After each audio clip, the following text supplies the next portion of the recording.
Deuxième table ronde de cette matinée. Vous l'avez appelée prévoir, puisqu'on va maintenant voir avec quels instruments on peut imaginer quel va être le futur des océans. Je suis avec Denis Mercier. Bonjour Denis. Vous êtes géographe, spécialiste de la géomorphologie à la faculté des lettres de Sorbonne Université. Julie Idé, bonjour. Directrice de recherche au CNRS. Vous êtes attachée au laboratoire L'Océan et vous travaillez pour le centre de modélisation du climat de l'IPSL, l'Institut Pierre-Simon Laplace. Et Éric Goberville, bonjour. Éric, vous êtes enseignant-chercheur à Sorbonne Université, rattaché au laboratoire Boréa. Vous êtes spécialiste de l'influence climatique sur la biodiversité au sens large, comme on va pouvoir le voir pendant ce dialogue. Alors Denis, avec vous, on a un représentant un peu rare, en tout cas dans le panel de cette table ronde, sur la question de l'interface avec le littoral, la côte. Pour un géographe, c'est un sujet particulièrement délicat, exaltant. Délicat peut-être pas plus que d'autres milieux, comme on vient de le voir avec les profondeurs, c'est quand même beaucoup plus accessible, y compris pour des mammifères terrestres comme nous. C'est quand même particulièrement difficile à modéliser, cette interface. Alors pour modéliser, évidemment, c'est très compliqué. Je développe maintenant où on échange... non, c'est difficile à modéliser, effectivement. Tu peux en dire un mot, vas-y. C'est difficile à modéliser dans la mesure où les littoraux sont divers, ils ne réagissent pas de la même manière aux deux grands enjeux qui interagissent avec l'océan. Si on prend ces deux grands enjeux, c'est la submersion marine. Marina Lévy en a parlé tout à l'heure dans sa conférence introductive. Ça, c'est un des enjeux les plus importants, je pense, notamment pour les sociétés riveraines des littoraux. Et ça, c'est compliqué à modéliser dans la mesure où le comportement des océans et celui des littoraux ne réagissent pas de la même manière, aux mêmes échelles temporelles, aux mêmes échelles spatiales. Donc là, ça va être compliqué à modéliser.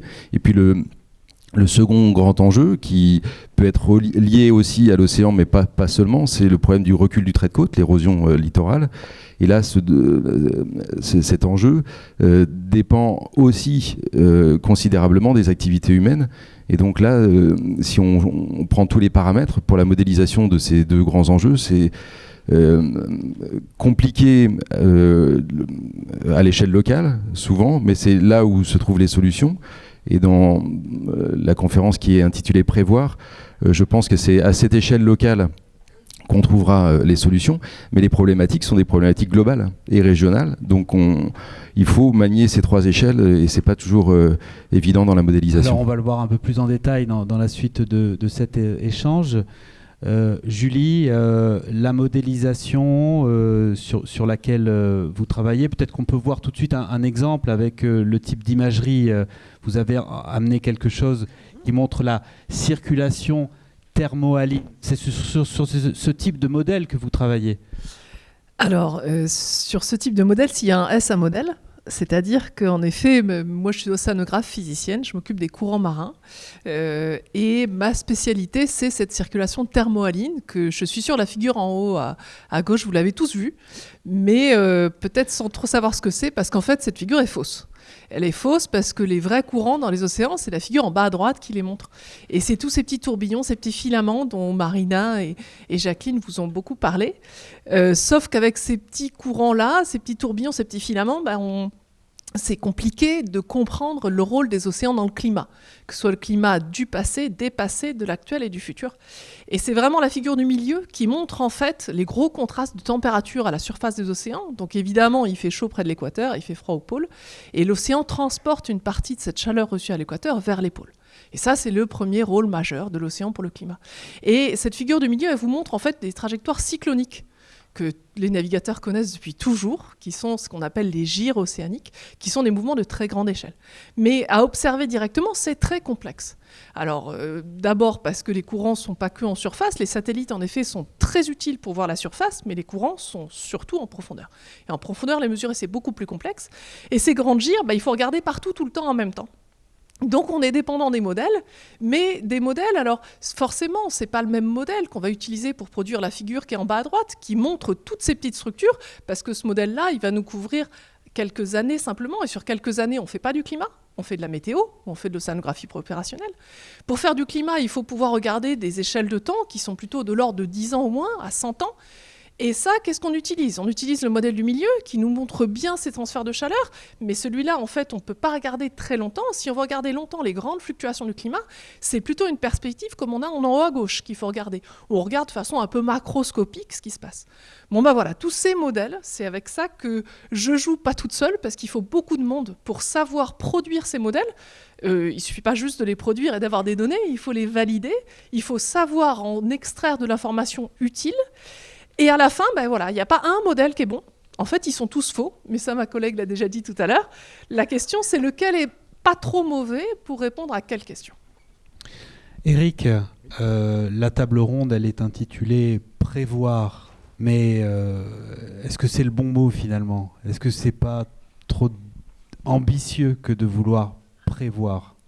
Alors, c'est ce que j'ai dit quand on a commencé à en discuter. Moi, c'est un mot que j'ai assez rapidement banni à partir du moment. Alors, pour expliquer, j'utilise plutôt le lien entre l'environnement, le climat et la biologie, de manière à pouvoir prédire pour le futur les patrons de distribution d'espèces. Et c'est vrai que ce terme prédire peut être un petit peu dangereux dans la mesure où très souvent, quand on parle de prédiction, on a une certaine assurance, un degré d'assurance qui fait que les interlocuteurs en face s'attendent à ce que d'ici 10-20 ans, ils puissent le vérifier sans aucun problème. On utilise plutôt, en termes biologiques, le terme de projection pour le futur ou de scénarisation. Moi, c'est un terme que j'ai assez rapidement conservé, qui est de faire de la scénarisation écologique en intégrant tout ce qui est produit par le GIEC, notamment, avec les scénarios pour les futures conditions climatiques, et de pouvoir agir de la même façon pour la biologie.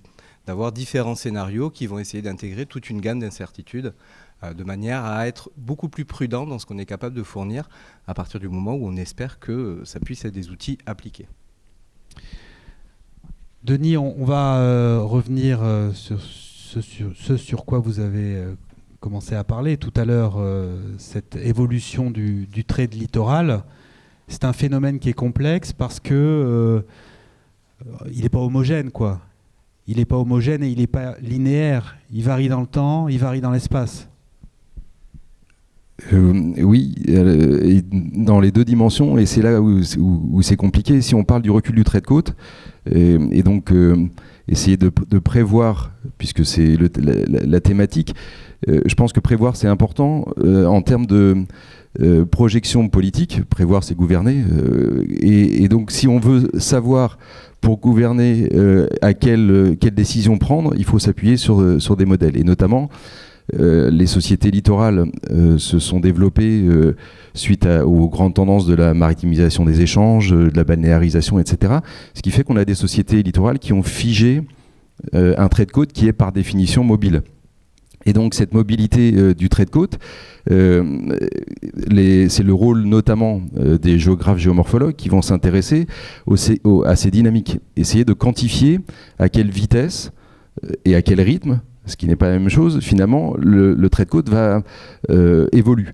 Donc on a des traits de côte qui reculent, mais on a un trait de côte qui n'est pas linéaire, et on a des reculs qui se font par à-coups, avec, si on prend l'exemple des falaises, une falaise ne recule pas de manière linéaire dans le temps, elle va donner un grand volume de sédiments et libérer avec un recul qui peut être parfois de 2 mètres en un seul épisode, et puis ensuite le même endroit va être stable pendant 20 ans, 30 ans, et c'est le pan de falaise qui est juste à côté qui va prendre le relais de ce recul. Donc si on veut prévoir et anticiper pour que les sociétés littorales puissent continuer à vivre avec une vue sur la mer en haut de falaise et éventuellement demander aux populations qui vivent dans des secteurs à risque de quitter cet espace dangereux, eh bien, il faut savoir à quelle vitesse on va avoir à l'horizon 2030, 2050, 2080, quelle sera la position du trait de côte. Et ça, pour positionner sur des cartes une vitesse de recul qui n'est pas linéaire dans le temps et qui est non homogène sur le plan spatial, c'est très compliqué. Mais c'est ce qu'on nous demande, ce que la société, et à juste titre, et les pouvoirs publics, demandent aux géographes de réaliser, dans la mesure où il va falloir quand même anticiper, donc prévoir, modéliser, anticiper pour que on puisse mettre à l'abri du danger des populations littorales. Parce que concernant cette évolution du trait de côte, on a une image, j'allais dire d'Épinal, en tout cas facile en tête, qui consiste à dire les glaciers fondent, ils produisent de l'eau liquide qui va remplir les océans, et c'est comme la baignoire, le niveau monte. Évidemment, c'est extraordinairement caricatural et ça ne se passe pas comme ça. Alors ça, c'est l'autre enjeu qui est le problème de l'élévation du niveau marin. Alors ça se passe en partie comme ça, c'est-à-dire que la bassine océanique, la submersion marine qui est liée à l'élévation du niveau marin et à l'eustatisme, est en partie, comme l'a rappelé Marina Lévy tout à l'heure, liée à une modification thermique de l'océan. Mais pour remplir la bassine, c'est quand même d'abord et avant tout de l'eau liquide, douce, continentale des glaciers qui va venir à moyen et long terme augmenter le niveau marin. Donc cet eustatisme, il est... Tu as amené un document, je crois. Oui, j'avais fourni un document. En fait, le statisme, il est envisagé. Voilà, le statisme, il est envisagé. Donc ce que tu appelles le statisme, c'est l'élévation du niveau marin qui est liée donc, soit à la partie thermodynamique, soit au fait que les eaux douces continentales, notamment la fonte de la cryosphère, vient remplir cette bassine océanique. Donc les projections à l'horizon 2100, c'est minimum 40 cm d'élévation du niveau marin, ou l'autre fourchette qui est un peu moins optimiste, c'est plus 80 cm d'élévation du niveau marin. Et les résultats des simulations de fonte, notamment de la cryosphère, dans les secteurs où les enjeux sont les plus importants, notamment en Arctique, autour du Groenland, et puis dans la péninsule antarctique, pour cette partie qui est la plus sensible de l'hémisphère sud, eh bien, certains résultats estiment que 80 cm, c'est déjà une fourchette qui est optimiste et qu'on aura peut-être plutôt 1 mètre ou plus à l'horizon 2100. Si on garde les 40 à 80 cm que j'ai reportés sur cette figure, ça nous donne donc déjà une fourchette d'incertitude pour la modélisation, et ça c'est la première difficulté. Mais en partant de ces deux scénarios, on a finalement soit au minimum 40 cm, soit 80 cm. Et là, on rajoute une complexité, puisque les littoraux ne sont pas homogènes, avec un concept qui s'appelle le niveau marin relatif. On prend l'eustatisme d'un côté, donc cette augmentation de 40 à 80 cm d'élévation de l'eau, et on regarde le comportement du continent. Et donc, pour notre interface littoraux, c'est ce qui est important. Et là, ce comportement isostatique, donc l'équilibre des continents, eh bien, il y a 3 possibilités. Soit il est stable, donc ça, c'est ce que vous avez à gauche, avec une stabilité. Donc on peut prendre les littoraux français métropolitains. On peut considérer que sur le plan de la tectonique des plaques, on a un continent stable. Et donc, à l'horizon 2100, la Bretagne devrait n'enregistrer qu'une élévation du niveau marin de l'ordre de 40 cm à 80 cm. En revanche, des littoraux, eux, ne sont pas stables sur le plan isostatique. Alors, heureusement, certains continents se soulèvent. Oui, c'est quelque chose d'extraordinairement surprenant, finalement, de penser que c'est logique quand tu l'expliques. C'est la fonte des glaciers qui faisait peser un poids sur leurs épaules. Alors, il y a deux configurations pour que les continents se soulèvent. Celui que tu viens d'évoquer, c'est effectivement pendant la grande période froide du Pléistocène qui s'est terminée vers 15 000 ans, le maximum glaciaire, il est autour de 18 000, 20 000 ans. Et l'ensemble de la Scandinavie et l'ensemble de l'Amérique du Nord étaient recouverts par des inland seas qui faisaient 2 à 3 km d'épaisseur et qui ont pesé pendant des dizaines de milliers d'années sur les continents. Et donc ça a enfoncé les continents, les inland seas sont appuyés sur ces continents et donc ils se sont enfoncés. Les inland seas ayant disparu il y a environ 10 000 ans, pour faire simple, eh bien le continent se réajuste. Donc on a un rebond glacio-isostatique. Et je prends souvent l'exemple du golfe de Botnie, donc entre la Suède et la Finlande. Et c'est la partie où l'Atlantique scandinave a fondu le plus tardivement. Et là, le rebond glacio-isostatique, il est encore aujourd'hui mesuré à 1 cm par an, c'est-à-dire 1 mètre par siècle. Et donc, si vous avez un continent qui se soulève d'1 mètre, mais que le niveau marin, le statisme, n'est que de 40 à 80 cm, eh bien, votre niveau marin relatif, eh bien, il est loin d'être menacé par la submersion marine, puisque c'est le scénario que vous avez au centre. Ici, on va avoir donc un niveau marin relatif qui va baisser et les infrastructures littorales se soulèvent. Et puis le dernier scénario, le dernier cas de figure, si on prend cette régionalisation à l'échelle mondiale des comportements isostatiques, eh bien c'est la subsidence. C'est le cas de tous les... juste pour le second scénario du centre, là, il y a à la fois le rebond glacio-isostatique, mais il y a aussi toutes les régions qui sont dans des zones de subduction où les plaques océaniques, dont on a parlé tout à l'heure, plongent sous la plaque continentale qui est moins dense. Et donc, sur tout le pourtour de ces zones de subduction, notamment toute la zone péri-pacifique, que ce soit côté américain ou côté asiatique, eh bien, les continents se soulèvent c'est visible avec la répartition des chaînes de montagnes, mais cette tectonique des plaques soulève les continents, et là c'est pareil, ce sont des littoraux qui ne vont pas être submergés par cette remontée du niveau marin.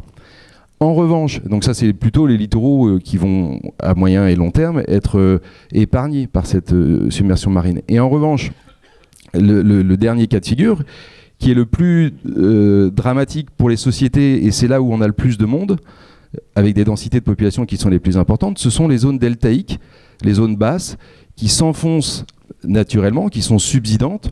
Elles sont subsidantes par la compaction sédimentaire, et cet enfoncement est parfois exacerbé par la densité de population qui réside sur ces zones deltaïques, par le pompage dans les nappes phréatiques de l'eau pour la consommation humaine. Et donc on va avoir des secteurs, et ça c'est le dernier cas de figure qui est pris sur votre droite ici sur le document, où en prenant l'exemple extrême, Bangkok en Thaïlande, on a finalement une subsidence qui est de l'ordre de 3 cm par an, donc ça fait 3 mètres par siècle d'enfoncement du delta, plus l'élévation du niveau marin, donc le statisme, avec plus 40 ou plus 80, donc ça fait à l'horizon 2100 une élévation du niveau marin relatif de 3,40 m à 3,80 m. Et donc ces régions où, si on reprend l'exemple de Bangkok, on a une agglomération de 15 millions d'habitants, la ville en elle-même c'est un peu moins de 11 millions d'habitants, eh bien une topographie moyenne qui est de l'ordre de 1,70 m à 2 m pour la ville, et donc évidemment à l'horizon 2100, ils ont déjà aujourd'hui des grandes difficultés quand c'est de la saison de la mousson et les rues sont inondées.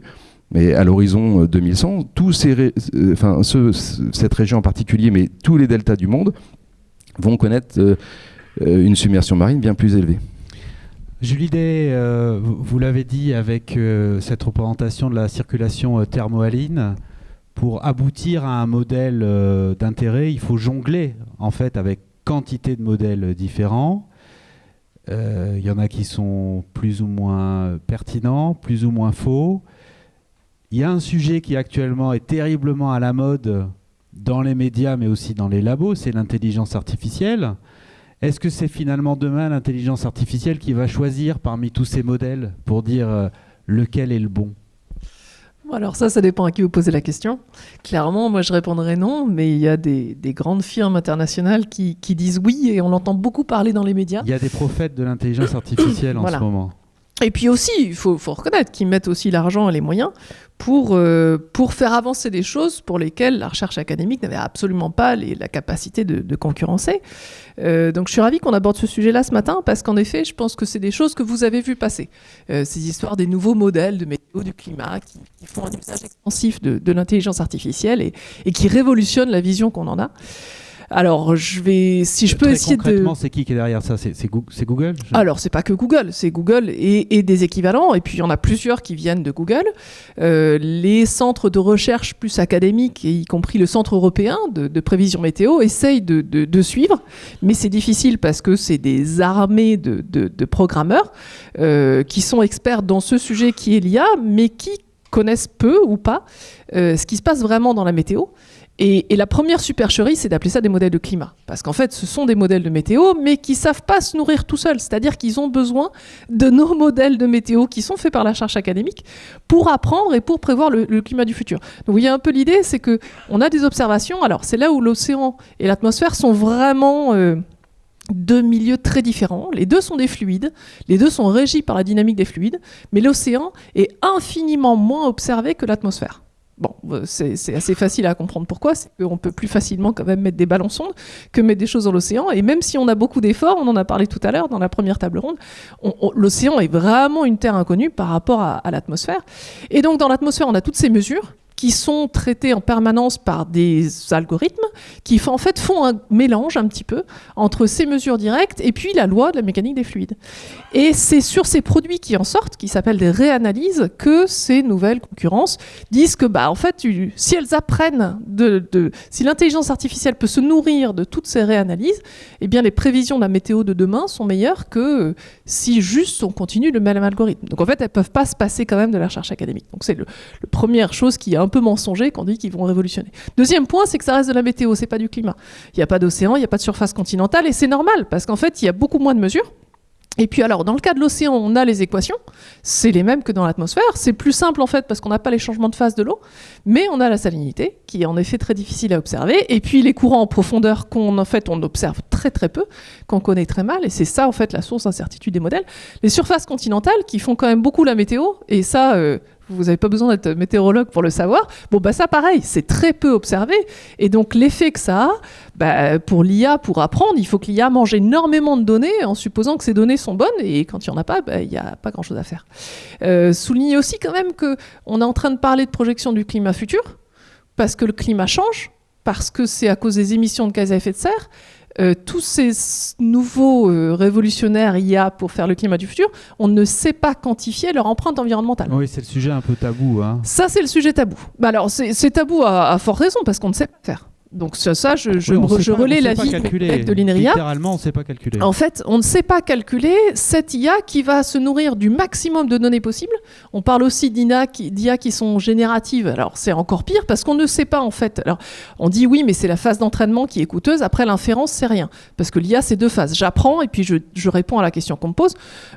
En fait, peu importe, que ce soit l'entraînement ou l'inférence qui coûte, dans tous les cas, on ne sait pas, en fait, combien ça coûte. Et on ne sait pas non plus combien ça coûte de stocker ces énormes bases de données, de les répliquer plein de fois pour que l'IA puisse le faire partout. Bon, je vais vite passer à la suite. Qu'est-ce qu'on fait du coup pour le climat? Et pourquoi on utilise l'IA quand même? Et là, cette fois, à bon escient, je pense, et surtout de manière contrôlée. Parce que dans la méthodologie de prévoir le climat futur, la première chose qu'on fait, c'est quantifier l'empreinte carbone associée. Et c'est essayer de la réduire.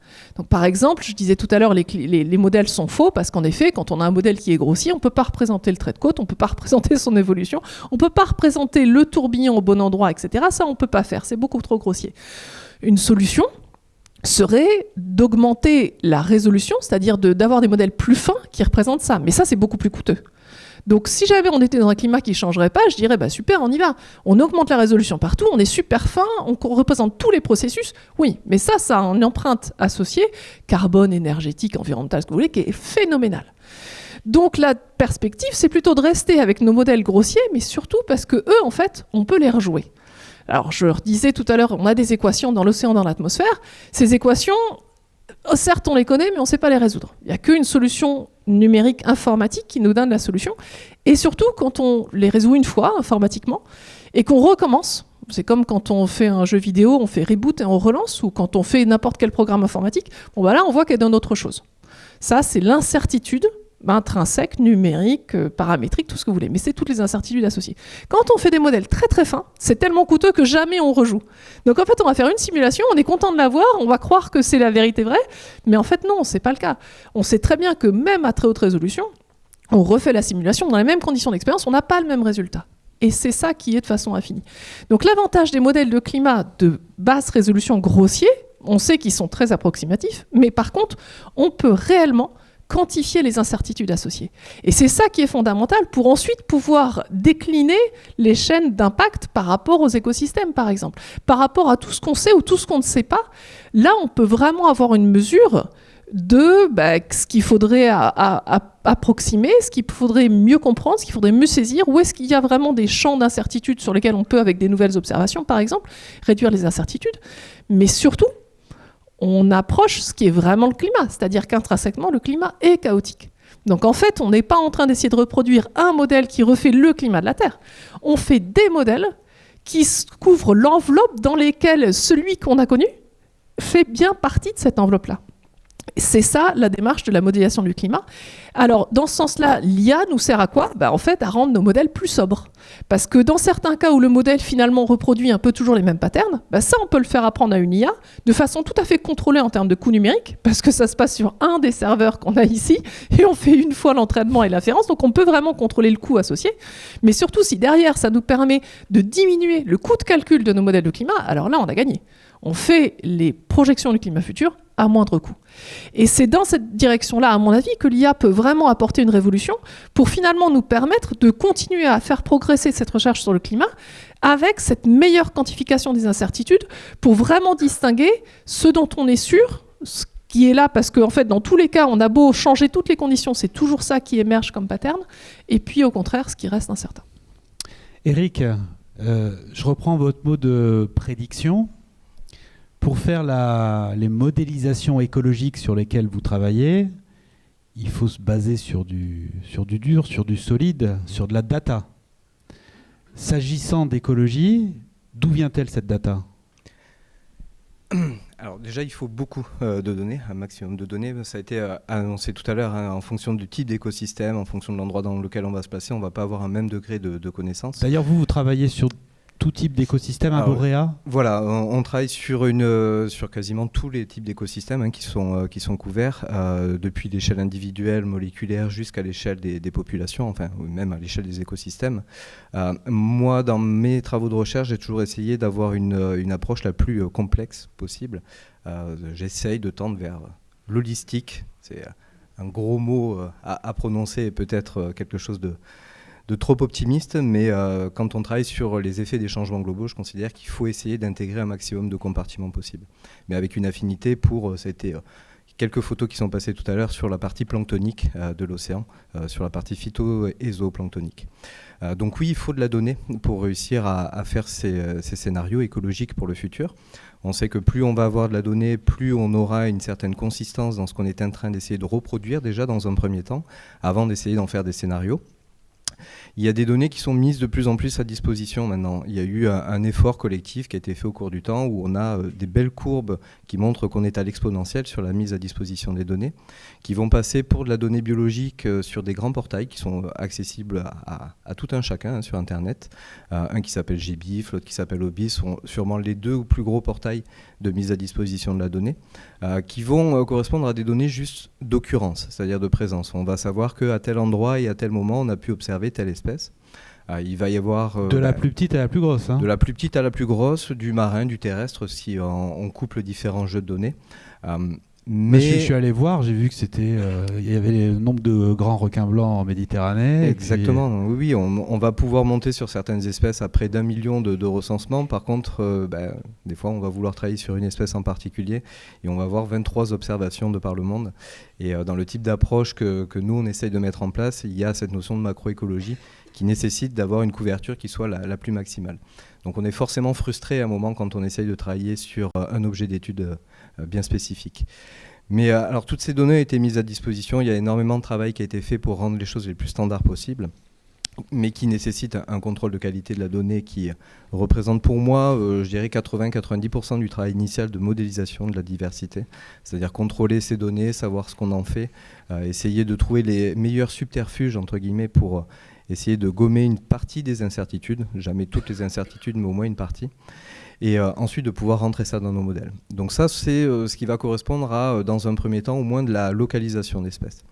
Après, on va avoir des données qui vont être plutôt des programmes scientifiques dédiés, qui vont permettre de couvrir certaines zones à un moment de manière plus ou moins exhaustive, où on va avoir des suivis temporels. On a mentionné l'Institut Ifremer tout à l'heure et qui, justement, va pouvoir, a mis en place depuis maintenant une 50aine d'années environ, des suivis de stocks de poissons, qui permet d'avoir un certain recul sur certaines zones. L'Atlantique Nord-Est, la Manche, la mer du Nord sont les zones essentiellement privilégiées, où on va avoir comme ça une idée de la dynamique de ce compartiment. Oui, mais quand même, Eric, s'agissant de l'océan, on a une profondeur de temps pour l'accès à la donnée qui est bien moindre que ce que l'on a par rapport à la Terre. Je sais que vous citez quelquefois le livre de Leroy Ladurie. Exactement. C'est-à-dire que quand on fait un parallèle... Comment il s'appelle ce livre ? C'est l'historique... alors je l'ai plus exactement en tête. Je crois que c'est le climat depuis l'an 1000. Historique du climat depuis l'an 1000, voilà, où on a cette possibilité d'avoir un recul sur les différentes alternances de phases climatiques qui sont excessivement importantes. On a certains recueils, certains témoignages qui peuvent permettre de dire qu'on a eu certaines périodes de moissons qui étaient particulièrement exceptionnelles à tel ou tel moment. Les floraisons de cerisiers au Japon sont un très très bon exemple aussi par rapport à ça, pour pouvoir relier à des phénomènes climatiques bien particuliers. Ça, non, vous avez mentionné tout à l'heure le terme de terra incognita pour le système océanique, le système marin, c'est complètement ça. On découvre progressivement, ça a déjà été dit, qu'il y a une énorme biodiversité qui va être disponible, qu'il y a des interactions entre ces différentes espèces qui sont présentes, qui doivent être considérées également, et que quand on va chercher à modéliser et à scénariser la diversité, il va falloir qu'on essaye de composer avec toutes ces interactions, et qui sont tout le degré de complexité qu'il peut y avoir derrière. Mais c'est vrai que les approches de modélisation que moi j'utilise ont essentiellement été développées initialement en milieu terrestre, puisque la donnée était disponible. Il y a des encyclopédies de localisation de telle ou telle essence d'arbre de par le monde. En marin, on commence à peine avec ce genre de choses. Le recul est d'une dizaine, une vingtaine d'années sur ces approches de modélisation statistique corrélative. On va dire une vingtaine d'années pour les premiers travaux. Et c'est véritablement sur ces périodes plus récentes qu'on a eu une accélération de l'utilisation de ce genre de modèle. Denis Mercier, on parle de modèles, de prédictions multifactorielles. Il faut brasser quantité de paramètres. Il y a une donnée qui est toujours là et qui imprime sa marque sur toutes les évolutions présentes et à venir, c'est l'humain. Sur le trait de côte, sur l'évolution du littoral, l'humain est un facteur d'accélération. Alors, oui, dans diverses dimensions. J'ai évoqué tout à l'heure le poids d'une ville comme Bangkok et le fait de pomper dans les nappes phréatiques qui exagèrent la subsidence. Mais à la fois pour des questions de submersion marine, il y a dans la salle Élise Basquin qui est doctorante financée par l'Institut de l'Océan, qui travaille justement sur l'impact de ce que pourraient avoir des submersions marines et de la cartographie de cette submersion marine. Et donc là, si on dans la modélisation qui est faite des conséquences des submersions marines sur un littoral, tout dépendra des infrastructures qui ont été construites, et l'impact de ces submersions marines dépend des enjeux présents, de la densification et de la valeur économique aussi de chacun de ces enjeux. Alors, sans aller jusqu'à Bangkok, Denis, tu as amené une image franco-française là, qui montre bien que des infrastructures humaines changent la façon dont les littoraux évoluent. Tout à fait. Alors là, vous avez sous les yeux deux littoraux que vous connaissez parfaitement. Un très urbanisé depuis pratiquement un siècle, avec la station balnéaire de La Baule-les-Pins, avec une artificialisation du trait de côte qui s'est faite très rapidement, notamment dans la seconde moitié du XXe siècle, avec une véritable autoroute urbaine sur il y avait 2 fois 2 voies jusqu'à longtemps. Maintenant, c'est plus apaisé avec une circulation douce et des vélos et des chemins piétonniers. Mais vous avez une artificialisation complète de la relation entre la dune qui est sur laquelle finalement a été construite le développement de La Baule-les-Pins, et l'arrivée du chemin de fer depuis Paris a permis finalement le développement de cette station balnéaire. Mais dans cet écosystème, une plage nourrit la dune d'un point de vue sédimentaire, c'est-à-dire que c'est la déflation qui va prendre les sédiments sur l'estran et la remonter sur la dune. Mais quand il y a des tempêtes, notamment en hiver, eh bien, la houle à la côte va prendre du sable dans la dune et la remettre sur la plage. Et puis l'été suivant, eh bien, ces sables qui sont dans les petits fonds vont remonter et renourrir, alimenter de nouveau la plage. Alors ça, c'est quelque chose qui se fait naturellement, qu'on observe d'un point de vue géomorphologique sur tous les littoraux, et ça a un impact, si vous artificialisez, ça a un impact considérable, notamment on a évoqué les territoires d'outre-mer. Quand vous avez un cyclone qui impacte une île aux Antilles par exemple, eh bien il y a les géomorphologues, notamment Virginie Duvat, une collègue de l'Université de La Rochelle, qui a travaillé sur ces impacts de ces cyclones. Elle a bien quantifié la déperdition de sédiments au moment du passage du cyclone, et on mesure un taux d'érosion. Mais finalement, ce taux d'érosion, il est beaucoup plus important quand vous avez des infrastructures comme à La Baule, avec une artificialisation du trait de côte, parce que la houle, l'énergie qui est libérée par la houle au moment du déferlement va être décuplée par la présence de ce mur, et l'érosion liée finalement à l'artificialisation du trait de côte est amplifiée par cette artificialisation du trait de côte. A contrario, si vous prenez un littoral, donc là ça doit être la photographie qui est à gauche, vous avez Saint-Brévin-les-Pins, donc là c'est Saint-Brévin-l'Océan, c'est finalement une autre commune du département de la Loire-Atlantique, sur la façade atlantique de la France. Et bien ici, le choix politique, le choix de la société a été fait depuis des décennies de ne pas artificialiser ce trait de côte, et là on a toujours une plage avec un vaste estran et une dune bordière. Et cette dune bordière, elle a été interdite à l'urbanisation, elle a été interdite au cheminement piétonnier pour aller accéder à la plage. Et le cheminement piétonnier a été canalisé. On a délimité des espaces donc interdits à la fréquentation humaine, on a reboisé, on a replanté des zoyas, et on a donc une dune qui est non seulement en bonne santé, qui stocke du sédiment et qui crée une protection naturelle pour les populations qui sont juste en arrière de cette dune, formidable, parce que c'est beaucoup plus efficace en termes de bilan sédimentaire que d'avoir une côte artificialisée comme à La Baule. Et puis cette dune, on a évoqué un terme qui est peut-être à bannir, le terme de service écosystémique, mais tout le travail depuis des décennies de cette dune qui est bien préservée, eh bien c'est beaucoup plus rentable sur le plan économique que de mettre du béton et de construire une digue pour protéger et mal protéger les populations qui vont se trouver juste en arrière littoral. Et si on reprend sur le plan du service écosystémique, du coup là les populations, ça ne coûte plus d'argent à cette commune, alors que La Baule-les-Pins est obligée de réengraisser sa plage tous les ans en rapportant des sédiments, des mètres cubes et des mètres cubes, pour pouvoir accueillir dignement des touristes l'été. Sinon, il n'y a plus de plage dans la partie centrale de cette baie de La Baule, et les sédiments sont redistribués sur le Pouliguen ou Pornichet, les communes riveraines. Alors c'est un peu cotère sur jambe de bois. Et alors justement, Julie, la prédiction, les modèles que vous avez décrits servent à faire de la prédiction. C'est plus la question finalement. Les scientifiques savent faire de la prédiction. La question c'est finalement, est-ce qu'il faut continuer à faire de la prédiction si ça imprime pas, quoi? Ben, c'est ça. Le problème, le dilemme devant lesquels mes collègues et moi on est confrontés maintenant à l'heure actuelle, c'est est-ce que vraiment ça vaut la peine de continuer à faire nos projections du climat futur? Parce qu'on peut constater maintenant dans les observations directes les effets du changement climatique sur nos infrastructures. Je pense que vous les avez tous vus déjà, et ça commence à venir à l'échelle individuelle, c'est-à-dire qu'on a tous notre histoire personnelle qui nous touche dans l'émotionnel, c'est très bien. Mais pour autant, ça fait 30 ans qu'on sait ce qu'il faut faire pour préserver les écosystèmes marins, terrestres, pour préserver les infrastructures, pour minimiser les impacts, et on ne fait pas ce qu'il faut faire.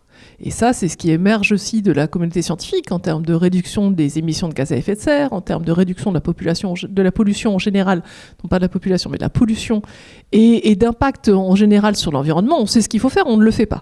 Donc, à quoi ça sert de continuer à faire nos projections parce que l'enjeu, il n'est pas là. Alors, on se renouvelle. Par exemple... il y a tout un nouveau champ maintenant d'expérimentation qu'on fait en modélisation du climat futur, où on imagine l'effet de certaines solutions qui viennent en général d'industriels de nouveau. Par exemple, les solutions pour enlever du dioxyde de carbone de l'atmosphère. On expérimente, ça concerne le marin. Il y a déjà eu plusieurs éléments qui ont émergé dans les années 2000 sur le fait d'enrichir en nutriments des régions qui en étaient pauvres pour relancer le développement de la photosynthèse, de la production primaire, etc. et espérer que ça pompe du carbone. Il y en a des plus innovantes qui émergent. On en parlait encore en réunion d'équipe mercredi matin, que je ne connaissais pas. Les scientifiques se doivent en fait de se saisir de des solutions qui viennent pas de nous, qui viennent d'industriels, pour vite voir l'impact que ça a. C'est pas un scoop, hein. En général, la réponse de la recherche académique, c'est oulala, stop, on met tout de suite un moratoire, parce qu'en fait, ça a des réactions en chaîne qui peuvent être beaucoup plus délétères que l'effet direct qui était envisagé. Et je pense que, peut-être je me trompe, mais c'est un peu en général ce qui se passe quand on commence à toucher aux écosystèmes, que ce soit sur Terre ou sur mer, c'est qu'évidemment, le premier effet éventuellement peut être là, à voir, parce qu'on voit aussi qu'il y a des ordres de grandeur qui sont complètement ratés par les gens qui conçoivent ces solutions. Je pense par exemple aux productions d'algues massives. En fait, il faudrait vraiment mettre des parcs où on produit des algues partout, et on n'est même pas sûr de savoir en fait lesquelles pourraient pousser. Donc c'est complètement délirant, mais il n'empêche qu'il y a des discussions en ce moment même qui se passent sur l'opportunité d'autoriser le développement de ces, ou l'implantation même de ces solutions. Donc la recherche académique se doit de se saisir de ça. Mais encore une fois, en tant que scientifique, c'est pas du tout satisfaisant, parce que nous, notre métier, Marina l'a dit, c'était de comprendre. Alors, modéliser le climat du futur, c'est aussi comprendre le climat du passé et l'actuel. Et ça, c'est pour ça qu'on a été choisi, qu'on a été formé. C'est passionnant. Je suis ravie de continuer à faire des conférences et à illuminer les gens, parce qu'on est tous des passionnés, parce que c'est super de comprendre notre milieu autour. Mais en même temps, c'est désespérant de savoir qu'en fait, on sait. Alors, c'est peut-être ça la bonne solution. Si vous avez regardé les rapports du GIEC, j'attire votre attention sur le rapport du 3e groupe de travail qui dit « on sait ». Tout de suite, on sait ce qu'il faut faire pour résoudre le problème du changement climatique. Donc en fait, nous, les chercheurs sur l'océan, on fait quoi ? Alors, je vous ai nommé ces projections de climat futur, où on introduit des trucs un peu farfelus. Alors, on sait très bien que ça n'a aucun sens et qu'on ne sait pas faire, hein, et on se permet de mettre en plus dans nos modèles, tiens, et si on avait fait ça ? Mais voilà, scientifiquement, ça reste limité. Alors, on continue à faire rejouer le climat du passé s'il n'y avait pas l'homme. Ça, c'est important, parce que c'est vraiment la preuve, entre guillemets, de qu'est-ce que c'est que l'impact de l'homme. Mais c'est vrai, on se pose vraiment la question de l'utilité de ces projections. Eric, les modèles écologiques sur lesquels vous travaillez, puisque là on parle de futur, de prédiction, il y a quand même une échéance de temps au-delà de laquelle ils sont plus pertinents. Alors on peut s'amuser de la même façon à aller le plus loin possible, hein, puisqu'on a les modèles climatiques qui peuvent nous accompagner jusqu'en 2200, mais ce qui est intéressant derrière, c'est de pouvoir donner une réalité écologique et de pouvoir avoir des choses opérationnelles qui peuvent servir au quotidien. Pour éviter de taper dans cet éventail, je représente souvent ces trajectoires climatiques futures comme étant une genre d'éventail, où on va essayer de ne pas aller sur le degré d'incertitude trop important. Et donc le but est d'essayer d'avoir des choses qui soient à moyen terme, sur lesquelles l'homme peut ensuite avoir une action en termes de gestion, de conservation, de mise en place de solutions à moyen terme. Donc plutôt de l'ordre de 2050, hein, quand on essaie de produire des choses qui ont un but appliqué. Oui, parce qu'il y a eu des exemples fameux de conclusions d'études qui se projetaient en 2048, qui disaient qu'il n'y a plus de poissons dans l'océan, etc. c'est contre-productif, quoi. Exactement. La manière dont ça peut être ensuite appréhendé, donc ça, c'est un documentaire qui est paru, qui a été diffusé sur Netflix il y a environ 2 ans, qui s'était donc inspiré. Ça touche beaucoup de monde. Voilà, qui en plus a un auditoire qui est souvent plus large que la parole des scientifiques, et qui s'est inspiré d'un message qui a été retrouvé dans énormément de sources, que ce soit aussi bien certains articles que certains blogs, et qui prenait sa source dans un article paru en 2006, qui arrivait à cette conclusion que d'ici 2048, il n'y aurait absolument plus de poissons dans l'océan. Le problème, c'est que c'était une petite phrase dans la conclusion et qu'oubliait toute la part d'incertitude qu'on a déjà mentionnée. L'incertitude qui va être liée à la qualité de la donnée, l'incertitude qui va être liée aux trajectoires climatiques et aux outils qui sont utilisés de manière à pouvoir reproduire ce genre de message. Et donc, c'est pas moi qui l'ai fait, il y en a beaucoup qui sont repassés sur le message de ce papier, qui ont mis le doigt justement sur le fait que les données n'étaient pas justifiées pour arriver à ce genre de conclusion, que l'extrapolation qui avait été faite était beaucoup trop importante, que les outils numériques utilisés, on peut avoir une source numérique qui va nous donner un premier résultat et qui ne sera pas le même avec le deuxième, d'où l'intérêt de répliquer encore une fois, aussi bien sur la partie climatique comme ça a été mentionné, que sur la partie écologique. On ne se satisfait pas d'avoir une simulation pour le futur, on en fait le maximum que nous tolère l'éco-responsabilité et en même temps le temps de calcul pour arriver à produire quelque chose. Une dernière question pour terminer cette table ronde. À vous, Julie. Finalement, l'enjeu, est-ce que pour demain, c'est de faire en sorte que les scientifiques se tournent résolument vers les questions sociétales, adaptent leurs outils, les outils académiques aux considérations sociétales ? Oui, tout à fait. C'est-à-dire que j'étais forcément un peu provocative en disant à quoi ça sert de prévoir le futur. Il y a quand même des questions que nous pose la société qui sont à des échelles spatio-temporelles que tout de suite les projections du climat futur n'abordent pas. Et il ne s'agit pas juste de raffiner, aller plus petit en échelle de temps. Parfois, c'est aussi des informations, des variables, par exemple, ce qu'on appelle des métriques, des statistiques qui sont importantes pour, par exemple, une production d'un champ sur une certaine céréale, ou bien une disponibilité en eau dans une ressource qui est pompée pour mettre de l'eau en bouteille, des choses comme ça. Et sur ça, en fait, c'est des choses qu'on peut travailler dans le cadre, dans le giron de la recherche académique pour avancer et aller plus proche ou réduire cet espace entre la production des projections du climat futur et ces questions que pose la société. Actuellement, cet espace, évidemment, il est rempli par tout un tissu, encore une fois, d'entreprises, de droit privé, qui se servent d'expertise qui viennent souvent de la recherche académique, mais on ne sait pas trop laquelle parce que les codes ne sont pas partagés, les incertitudes ne sont absolument pas données, et surtout, par contre, c'est très lucratif, ça c'est sûr. Et elles font payer très cher ces services. Et je suis sûre que vous avez tous déjà visité un des portails qui s'appelle Climate Portal ou je ne sais pas quoi, où vous avez d'abord un droit d'inscription et puis ensuite on vous dit que vous allez tout savoir sur le niveau de la mer dans la baie du Mont-Saint-Michel dans 40 ans si vous payez un prix raisonnable tous les mois. Enfin bref, vous imaginez tout à fait ce que je veux dire. Bon, une des initiatives de la recherche académique en ce moment, et c'est un programme qui est soutenu par France 2030, c'est justement de ramener cette expertise dans le giron de la recherche académique pour que ce soit de l'information de droit public qui soit libre et partagée à la fois à l'échelle de la France mais aussi à l'échelle de tous les pays parce que l'inégalité de l'accès à l'information, à l'expertise à l'échelle globale sur le changement climatique, c'est vraiment un problème fondamental. Donc c'est ça qu'on essaye de faire, ça veut dire transformer la façon même dont on conçoit nos modèles de climat pour inclure mieux cette partie d'incertitude, mais pour aussi inclure mieux c'est quoi la question qui nous est posée. Et finalement, lequel des modèles dont je vous ai parlé est pertinent pour une question posée. Parfois, instrumenter un site et faire un bon traitement statistique avec une intelligence plus ou moins artificielle ou humaine, mais juste un traitement statistique pour faire le lien avec des tendances climatiques, ça suffit.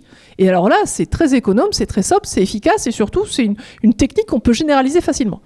Bon, je pense que vous avez compris qu'il n'y a que la recherche académique qui cherche à faire ça et le généraliser et le donner gratuitement, parce qu'évidemment que c'est ça que nous vendent aussi des compagnies d'assurance, etc.